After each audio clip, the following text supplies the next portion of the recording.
Welcome to Grab Load. And AMD has now released their 9800X3D. Yesterday the reviews were out. I've been going over reviews yesterday and today, and I have been impressed. I guess AMD kind of didn't go crazy on their slides and actually were more in line of what the performance should be, and it's showing that the 9800X3D is a processor. If you're in the market for a gaming machine, you should consider.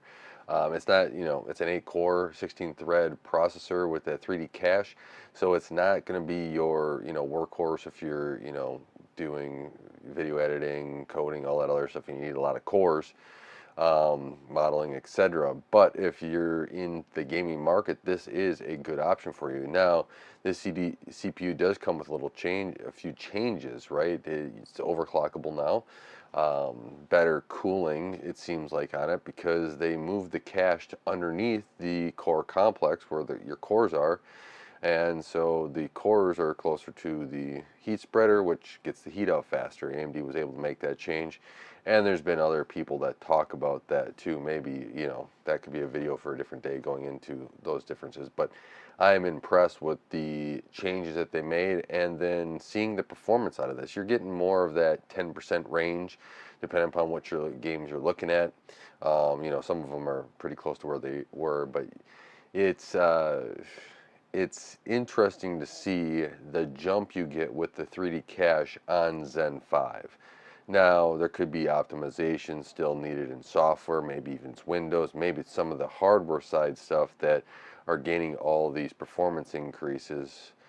But I think one other thing that we may be, not really getting a grasp is the I/O die kind of holding Zen 5 in general back. Now, it's the server side, the EPYC CPUs have a different I/O die, which seems to have better performance for the server market. Now, AMD did not update that I/O die for Zen 5 for the consumer side CPUs, and the 3D cache on this does sort of eliminate the need for some of that, because instead of going to memory, you can just go to the cache first and then hit the I/O die, which then will go to memory. So maybe there's something there that AMD is getting away with this 9800X3D that's able to help its performance as well. But you can go up to 4K tests, and some people, reviewers, do have that. There's not much difference in between like a 7800 X3D and a 9800 X3D, right?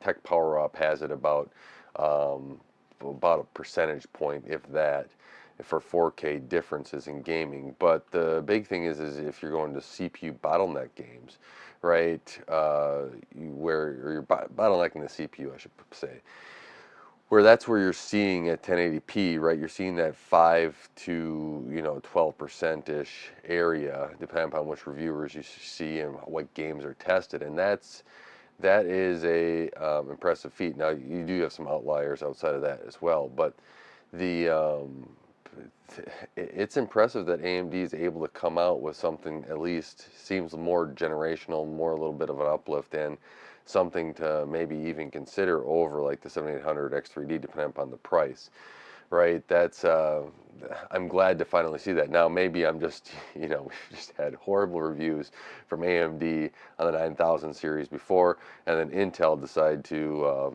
one up AMD at how bad they could be at getting, well, how bad the product is for the reviews, I should say, because the reviews themselves, the reviewers are just going through with what they got, right?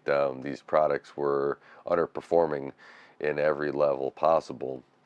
And then you have the 9800X3D, which comparison to those is actually, a a good improvement, right? So maybe there's some of that going around, but I have been impressed, right? I got an email from Micro Center today, and what did it say? I just want to make sure I got it right, but they had a deal already set up, or a bundle, I should say, for the 9800X3D, right? It's $480 for the 9800X3D, but the bundle right now for their bundle, I'm going to the web page, which includes the motherboard, memory. Let's see, it's a B650E Asus TUF with 32 gigs of DDR6000 kit is $679. So That's actually not a horrible deal. You're getting a little bit of money off there on the memory and the motherboard. Uh, in fact, well, that's nice.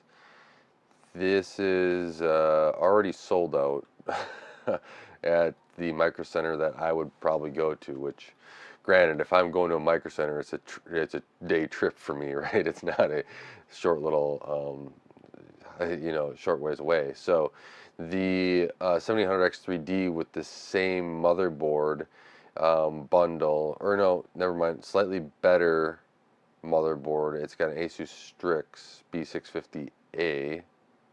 This is E. Well, maybe about the Strix is one level higher if I recall. Is 650, so it would still be better for you to. I mean, if I was going to recommend it, it's better to then get the 9800X3D. One quick check at their bundles that they have for, because might as well check out the bundles, right? AMD bundles. There's probably Intel bundles, but you know the way Intel released right now, it's hard for me to just say recommend it, and it's hard to just go with like a 13th and 14th gen until we get some a little bit more leeway on Intel's patches. So, but the 9800X3D, 7800X3D is, yeah, the Strix for 650, and then the 9800X3D is the Tough for 670. So extra 30 bucks, you get that 9800X3D. Not a bad choice at all. If you want to go up to a 670 motherboard, that's another 50 bucks. So that goes to 729. Motherboard upgrade for 50 bucks. So that's there. What would be interesting is them to put in a 870 motherboard for that motherboard upgrade.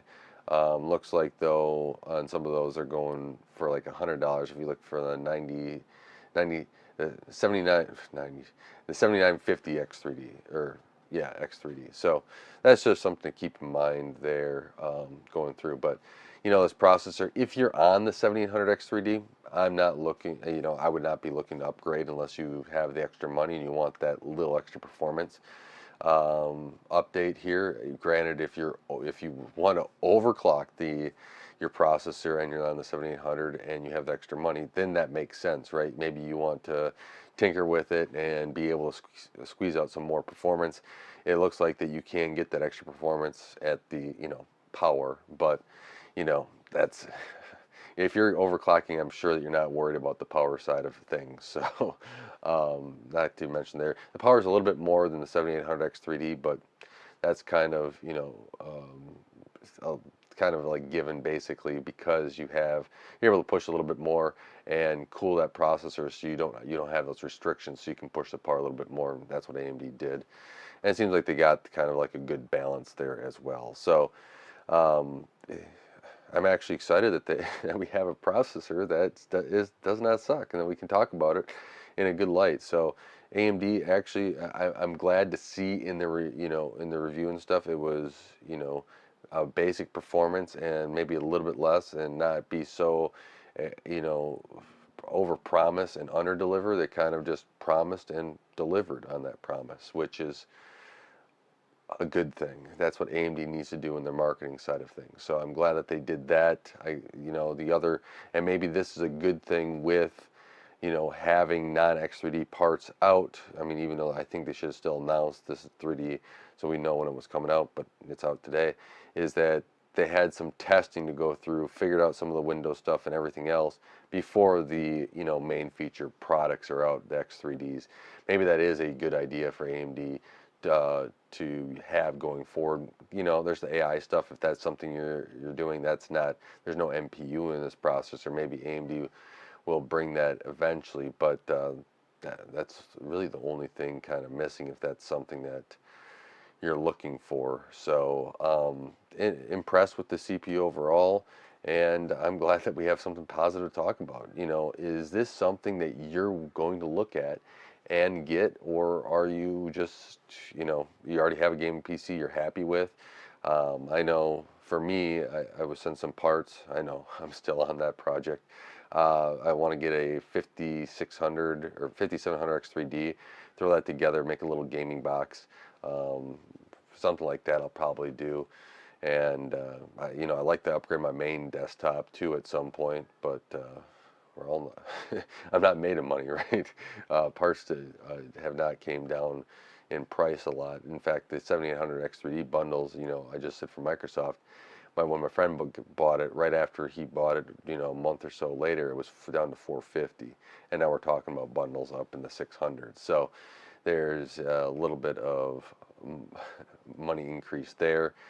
But if you're going to play the price game or even used equipment game, there are deals out there to be had, especially if you want to get into this holiday season to upgrade stuff. But let me know what your thoughts are of what you're going to be doing or considering with this processor, or if you're going to hopefully capitalize on some of the other processors out there that people may upgrade to, or whatnot. We're getting a holiday season.